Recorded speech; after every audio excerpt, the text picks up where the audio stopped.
Burn live, burn live, burn live, burn live, burn live, burn live. It's going down, baby. Burning through ashes, trying to make comments.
What it do, y'all? Burn live, y'all. Where we burn through conversation, trying to ask y'all some common sense.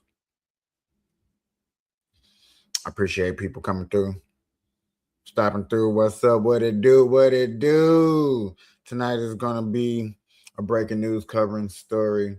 Breaking news covering story. Once again, tonight is gonna be a breaking news covering story. I don't know why I didn't have that. Breaking news covering story. Breaking news covering story. We will be covering the shooting that happened in Australia, something that's not normally happen. I want to get deeper into this. This is a special live dedicated to that. Without further ado, ladies and gentlemen, let's get into it.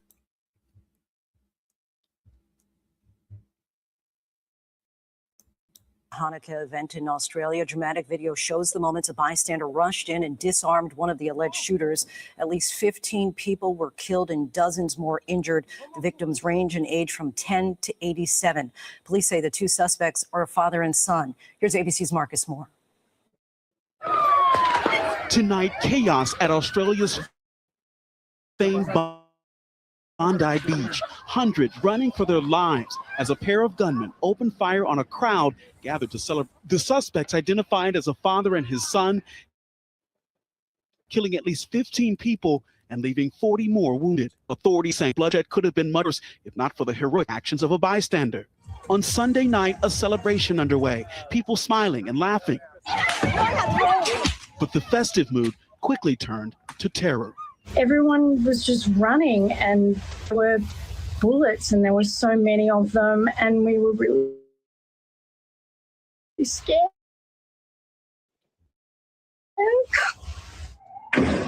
Video of a pedestrian bridge firing long guns. More than 1,000 people were on the popular beach at the time, victims ranging from 10 to 87 years old. Among those killed was one of the organizers of the event, Rabbi Eli Schlanger, seen here on Instagram, who served as a rabbi and chaplain in the Bondi community for 18 years. But despite the danger, a brave bystander confronting one of the gunmen, jumping from behind a car, wrestling for control of the weapon.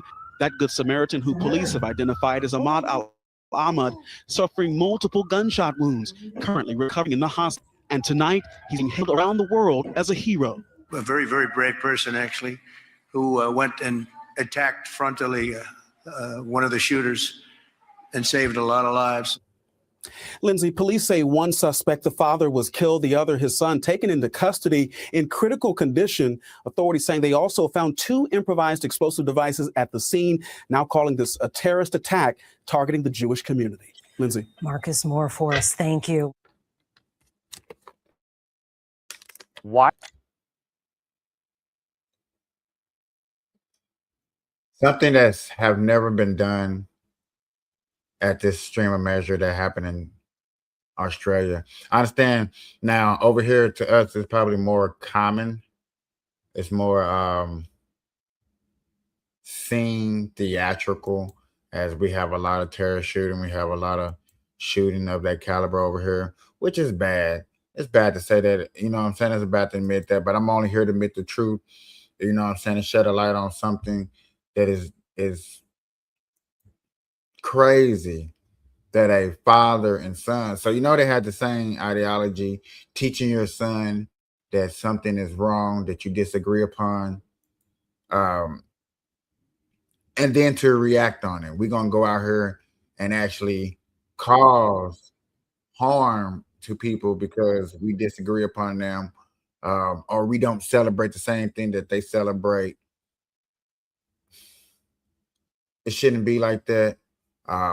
It's crazy that we even have to see stuff like this happen. I got more coverage of it. Like I said, I'm gonna be going over coverages for a bit, at least good 45 minutes to an hour. There are some other things to cover. I might just actually have to cover another show. But yet again, I do just want to keep y'all informed of what's going in, giving y'all the most recent update. Like right now, no. There's something going on. There's actually a shooting that's going on in Boston too. So I'm trying to keep up with both of them right now. There's a mass shooting in Boston. Switching the subject, I'm gonna go to the live or the mayor talking. And so with that, I'm going to turn it over to my friend Oscar Perez. I've known a long time, worked a lot of cases with Chief Perez. He's terrific. He's leading a great team here. Again, I wish you could have seen the work the other night. We have not yet solved this case, but I'm confident we're going to do that. And I'm confident we're going to do that in the very near future. So, Chief Perez. Thank you, General. Yeah, good evening. We're here again today, obviously, to I want to reiterate the General just stated, as well as the mayor. This person of interest will be released, and I want to make sure that we all understand that this was a very complex investigation, and it still is. So, in the sense, we followed on a lead, and we followed on this specific lead, but we're able to examine every single evidence that led us to this individual. And at that point, that's how investigations work. Investigations will tell us whether something is valid or not, whether something needs to be ruled out. It's not a mistake. It's just how investigations work. And our responsibility is to make sure that we conduct the proper investigations. When I saw you all earlier today, I'm very proud of the detective work that they do. Detectives that work throughout the night, as the general stated, we're here last night, making sure that we lift every rock, that we investigate everything we needed to investigate, because we're not in the business of putting people in jail that don't deserve to be. And so at this point, we'll continue to follow on every lead that comes our way. Our federal partners are on board. We'll be meeting again tomorrow with them and continue to do the work that we need to do to bring this person who's responsible to justice. And I'm proud to say that in the morning, we'll be reuniting with the detectives. So the detectives work all night. They're still working as we speak. And we'll continue our investigations. So, questions? Do you believe that the person who was in the video that you released last night is still a suspect, or is that the person that you detained and is now being released? The person that we detained, Person from the video that you released last night, is that the person you detained this morning? at this point, we don't have enough evidence to corroborate that. So no. Do you still think that that person from the video, surveillance video, is the suspect that you're looking for? Yes, Stephanie. What we saw in the video is the person we're looking for. Correct. I would describe that person as a person of interest. So there are a lot of unknowns in this case, and that's one unknown yet, Steph. That's what we're working towards. So is it safe to say that you all believe at this point is the... Build a website you love with Wix, where your words No way of knowing. And the investigation is ongoing. We continue to follow leads that have been developed over the last day and a half, and we're continuing to ask for help. One of the things that Providence Police will be doing, and we should let our neighbors know is that we are searching for additional video evidence. And so neighbors in the area of Brown University should expect to see Providence Police in the neighborhood canvassing, looking for additional evidence, specifically looking for additional video evidence. And we are looking for additional video evidence. There's been several questions over the last day and a half about videos at Brown and in the building. The videos at Brown in the building have been examined, and at this time we have no additional actionable information from the video that has been reviewed from the building. And so we are looking for new and additional video evidence, and neighbors in the community should expect to see Providence Police along with our partners. And we're, again, very grateful for the resources we've received from the state police because of the governor's support and our federal partners. But ladies and gentlemen, that is a shooting that's going down in Boston. When I get more coverage, I will cover it for you. I'm not sure. I just seen it, so I wanted to update you on that. Other than that, y'all, the main thing that has been going across the network is the fact that there's been a crazy mass shooting in Australia. Yet again, I'm waiting on the Boston. As soon as I get more from Boston, I will let you know at least what's going on over there. Matter of fact, this is it right here. Brown have been canceled, and students have been told they can go home if they wish. But getting past the events of yesterday will be beyond hard for many. And with that in mind, WBZ's Paul Burton spoke with the roommate of a student who perished in the gunfire. Very stressful, and it's very sad, especially for the victims. Emotions are high and hearts are broken on the Brown University campus in Providence. I don't know. I don't think there's anything you can really do to like. Some heading home for the holiday break after Saturday's deadly mass shooting. What I do know will be felt throughout this community because his soul truly did reverberate throughout the community. Freshman Kamari Mans is trying to process the loss of his roommate. He says he was one of the two people killed in Saturday's shooting. He describes him as compassionate and thoughtful. He's kind. He reached out to me as soon as we got our roommate assignments. And then most important, he was just present. Whatever you asked him to do, he was always there for you. The freshman wrestler says during the lockout, he was reaching out to all of his teammates and fellow classmates, but he did not hear back from his roommate. Something didn't feel right because I texted him and then he didn't text back. And then finally, around 10 o'clock this morning, somebody confirmed it for me.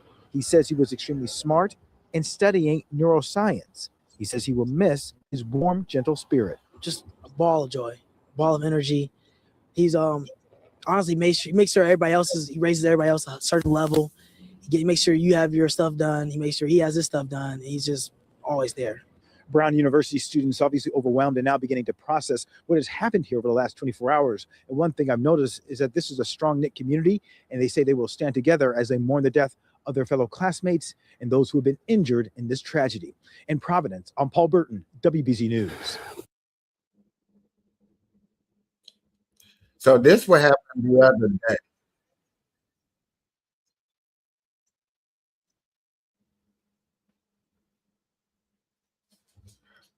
This is what happened the other night. Brown University happened the other night, but still got tragedy talking about it today. So that's what happened there. Yet again, what happened earlier today is what happened in Australia. What I started off with, I just wanted to make sure that I kind of covered both to let people know what's going on. Now, to hear about the mass shooting in Australia, that's the one I really want to get to. To the United Nations, Danny Danone. First of all, your thoughts about this horrific attack in Australia, Mr. Ambassador. John, tonight was supposed to be a night of celebration for the entire Jewish community around the world, the first night of Hanukkah. And unfortunately, we got the reports about the horrific terror attack from Sydney, and we send our condolences to the community in Australia. But to be honest with you today, John, we knew it was coming. We saw what happened in Australia in the last 24 months, the anti-Semitism, the hate, and the fact that the government was silenced, complicit with those attacks. Only a few months ago, a synagogue was set on fire in Melbourne, and the authorities did nothing. And that's what's happening today in Australia, a weak government that allows radicals to promote hate. And then we see those horrible scenes of innocent Jews being killed, being massacred when they come to celebrate, to pray in a holiday, which is all about unity and light. I want to play for you some of what Australia's Prime Minister Anthony Albanese said just a moment ago at that news conference. He says they're fighting against anti-Semitism. Listen. This was an attack deliberately targeted at the Jewish community on the first day of Hanukkah, which of course should be a joyous celebration. And the Jewish community are hurting today. Today, all Australians wrap our arms around them and say, we stand with you. We will do whatever is necessary to stamp out anti-Semitism. It is a scourge and we will eradicate it together. If that is always easy to say that, but it's true. They found a couple of improvised explosive devices, apparently, on this father and son who they say are responsible for this attack. They had 6 guns. Apparently, the father was licensed in Australia, a country that has very strict gun laws. He was licensed to have these firearms. So it could have been worse. But with a death toll like this, it is just absolutely appalling. And people like the Prime Minister and the New South Wales Premier say they're not going to tolerate any more of this kind of anti-Semitism. But it sounds like you think it's already kind of baked into the cake down there. Indeed, and I think they will have to look deeper to what happened there. I spoke with some of my friends in Sydney, and they told me it took the police almost 30 minutes to neutralize the threat. And we saw the video of the brave bystanders who actually was courageous enough to neutralize one of the. Do we think it's easy to get rid of bystanders in a crowd full of people?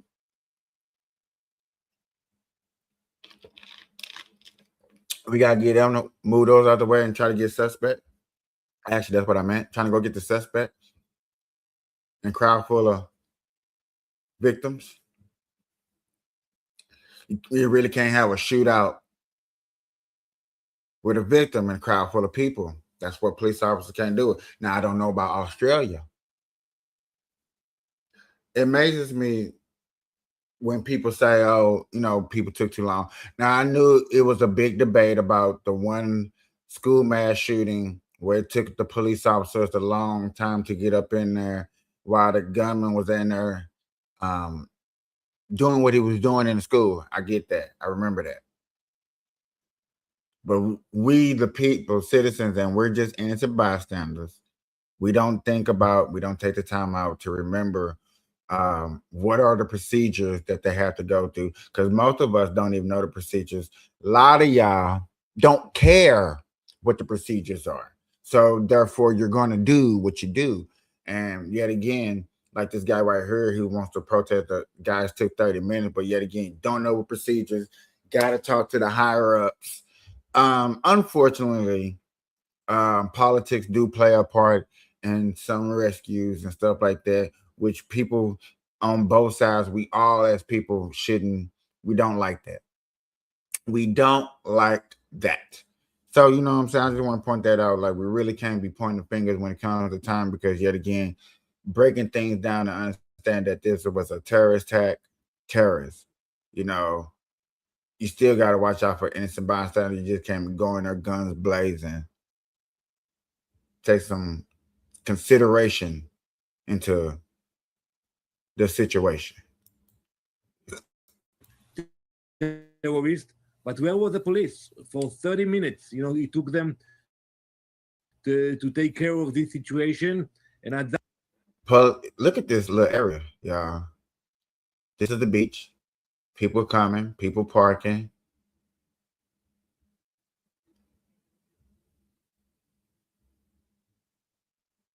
This is where the person opened fire at, as we were seeing the person in the parking lot.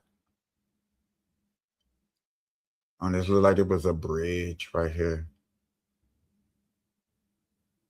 This is where the person intervened at on the gunman, which is caught on camera, which is going viral. This is a big area. There's no telling. Like, this is where part of Australia it happened in over here. Understandable. But understand this, and one thing we don't know is how far is the police station from this area. How long does it take to get to this area from the police station? You know, he's not gonna say that.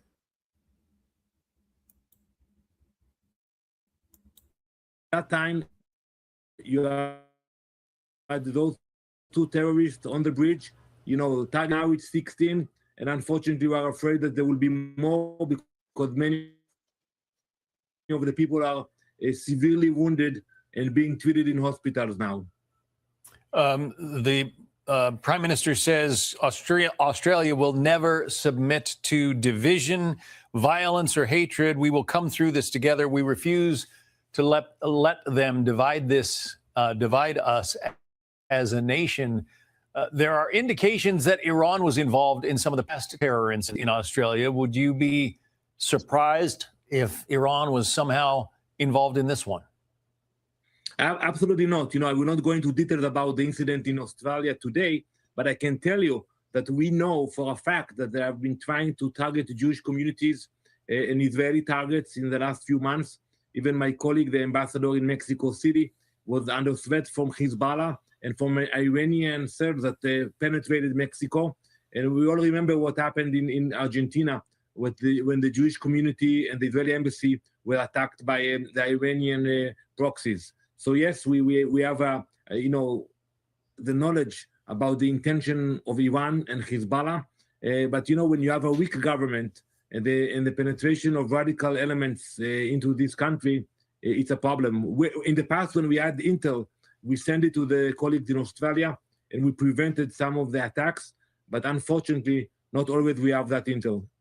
Israel's ambassador to the United Nations, Danny Danon. Mr. Ambassador, thank you.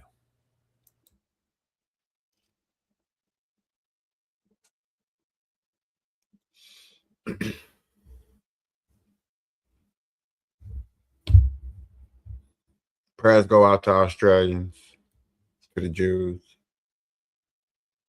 for those who didn't make it. Sad moment. Thank you. Hey, Sean Hannity here. Hey. Shout out. Told me oh my God, I'm sorry, y'all. Prayers go out to the Boston victims too. Also, tragic moment.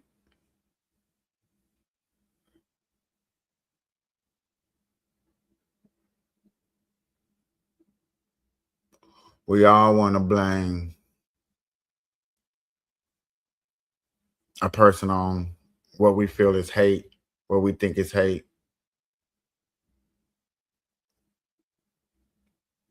We blame you for this, we blame you for that.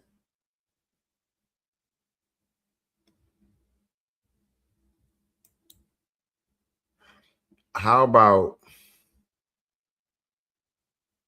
we stop blaming and just understand we know that it's happening? Because I talked to my one friend, and we disagree on a lot of things. We disagree on a lot of things.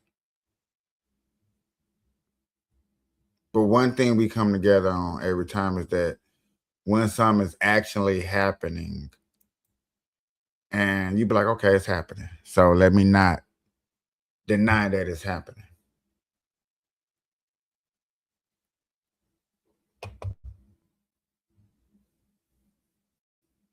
Mass shootings, it's one.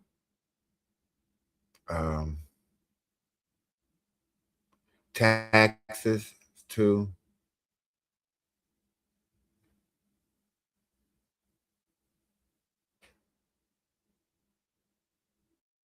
When we're facing these things, these emotional virtues and when we're facing these things that are at virtue, I'm gonna put it like that. When we're facing things as at virtue, we seem to wonder why. And the why is always the secret, because when you know the why, then you can point to the when and where.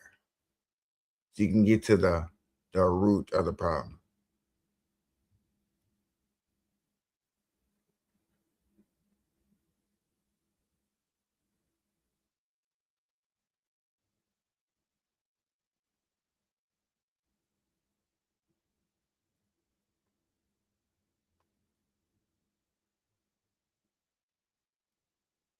Everybody's covering this gunfighting. I got different news coverage.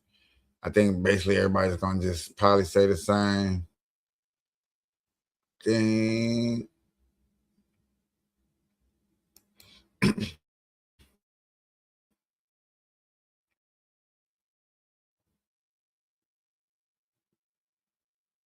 From the BC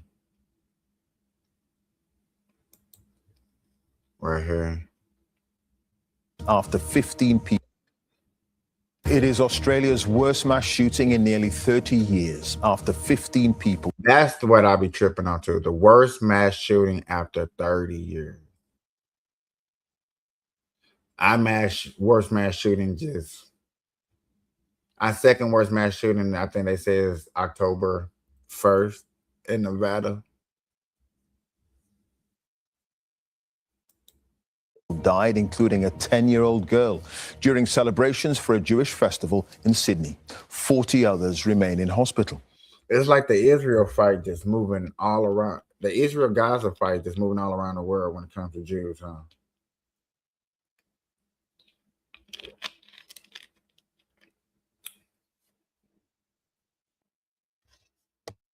Everybody want to pick on the Jews.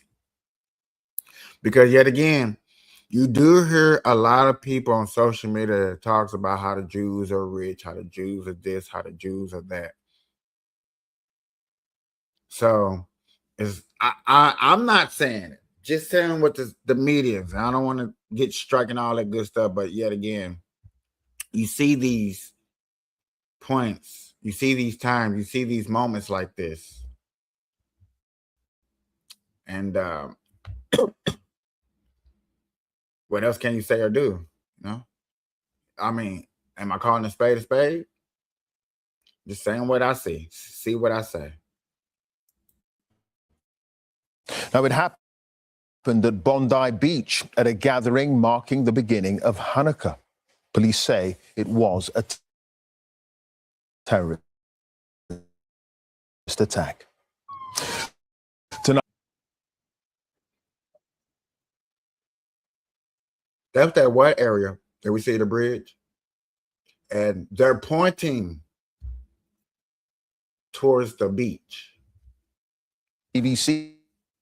It shows two gunmen firing indiscriminately from a small bridge towards a park and beach area. One man then leaves but keeps firing.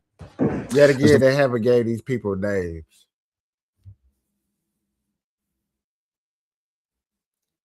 No names. Like, we should know the names by now. This guy got apprehended right here. Love this picture right here. Everybody should be using this as a thumbnail.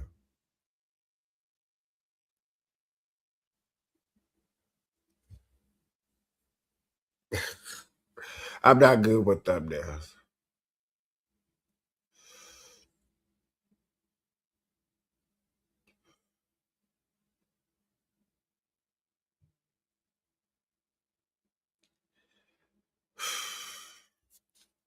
This is exhausting to keep seeing this, and like, I don't know, like, to see it spreading. Like, you just covered it. This gets exhausting. Like, there's so much other things I thought I was gonna be able to cover. I was gonna put something up there in the news thing, but gotta cover this.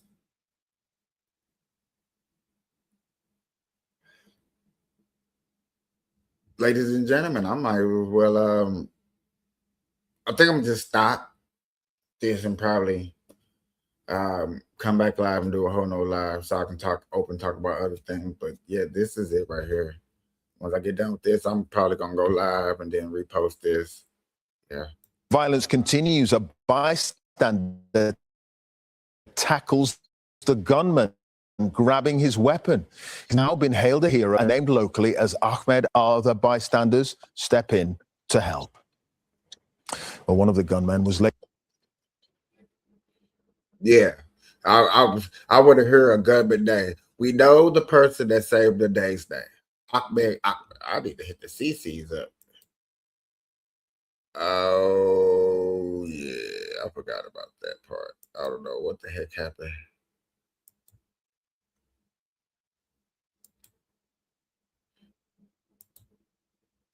I want to see how you say his name. Ahmed. Now been hailed a hero and named locally as Ahmed Al-Ahmed. Other bystanders step in to help. Well, one of the gunmen was later killed, and the second suspect is now in a critical condition in hospital. We'll bring you. That's why you're not releasing his name. That's why. Because you release today, people coming up to the hospital. Oh, me. You're not making it about that hospital. You want to be able to prosecute this person, go in his home, see what. Because right now, if he's in a critical condition in the hospital, which I doubt it. For some reason, I doubt it. I'm not saying they're lying. Some things you can doubt. One guy didn't make it. Other one is in critical condition in the hospital. Is he really in critical condition, or did y'all beat him up that bad? We don't know. Is he, It sounds like more to me is like, no offense, I hear me out. It sounds more like to me that you want to keep him alive before put him in the jail, and people in jail, you know what I'm saying? Because family members got people in jail. Hey, when this person get in jail, hey, get at him. You want to keep him alive so he can die. So you can see his bio of why he did this and why they did this. Because this is a family affair.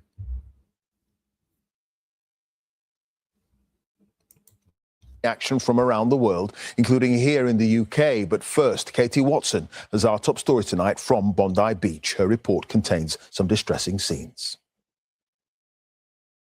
What's the fastest way to go from recording to publishing? Meet Riverside, the content creation. Horror on Bondi, an unimaginable. Is my boy looking with goggles? Chilling? Oh, he's recording. My boy right here, y'all. My white tee, white shorts. Come on, dog. My boy just sitting there recording. Everybody else running. Them the things that people look odd at, and unfortunately, the FBI is going to question him. Like, hey, he's going to get questioned, and people are going like, why didn't you question? Why would you question a person like him? For the simple fact that he's looking in the opposite direction, not running, not feeling no terror. People would think that he's calm. We can't see that well. Y'all want me to get y'all to the big screen. Y'all like Capiche. You on the little screen, homie. Bam.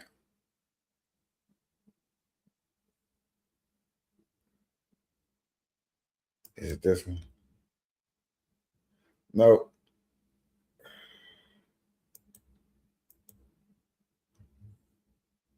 So, put them on the big screen. You see my mouse. You see the phone right here. Where everybody looking at. To run. I mean, you can almost, if I probably rewind this and put it in slow motion, you will probably almost see these people right here. Most likely running in the same direction. You even see look at the waterway. The waterway, the V. That's how a detective and people are dissecting that, and then they're gonna look at this guy and be like, okay, yeah. Cause good cameras, hey, everybody got good cameras, everybody got good phones. Get it. I get it. But what you ain't doing is zooming from here way over there, thinking that you're gonna get that shooter in sight. That's what people are gonna think. That's how people are thinking.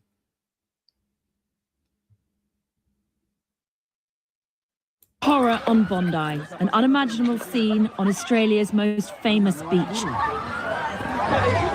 People running, but from what? At this point, few understood what was unfolding.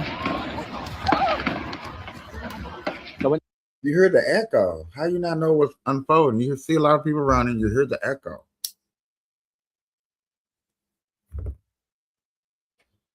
You heard the echo.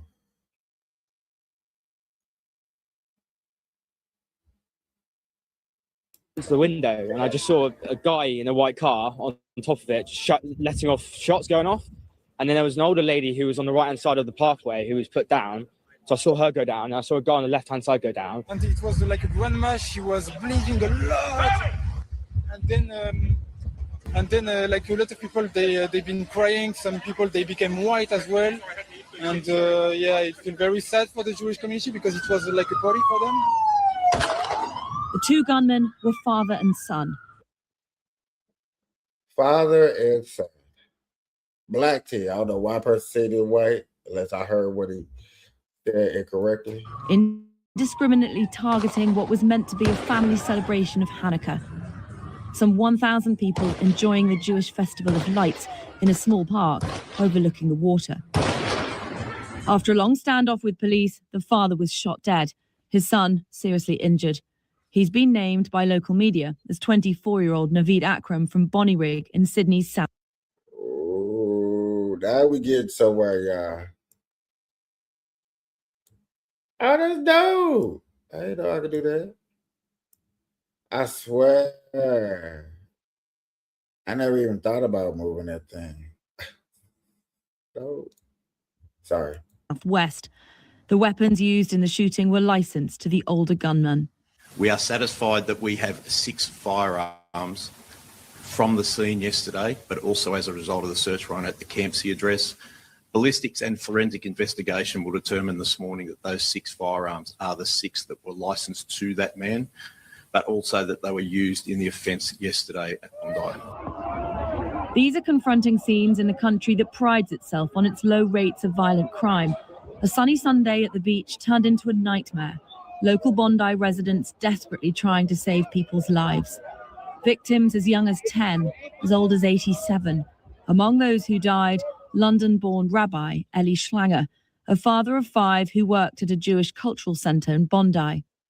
What we saw yesterday was an act of pure evil, an act of anti-Semitism, an act of terrorism on our shores in an iconic Australian location, Bondi Beach, that is associated with joy, associated with families gathering, associated with celebrations.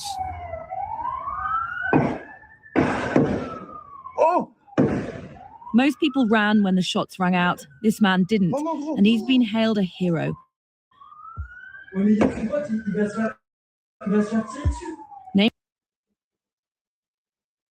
locally as Ahmed Al-Ahmed, he made the brave decision to pounce on the gunman from behind. Yet again, stories that we done heard over and over and over again. Sad day in Australia. I wanted to cover this. Tragic day. Another tragic day in history. Just like Israel, October 7th. Just like Nevada, October 1st, 9/11, 2001. We got to watch out for certain ideology when it's pushed around. I know we want freedom, but we still got to be careful.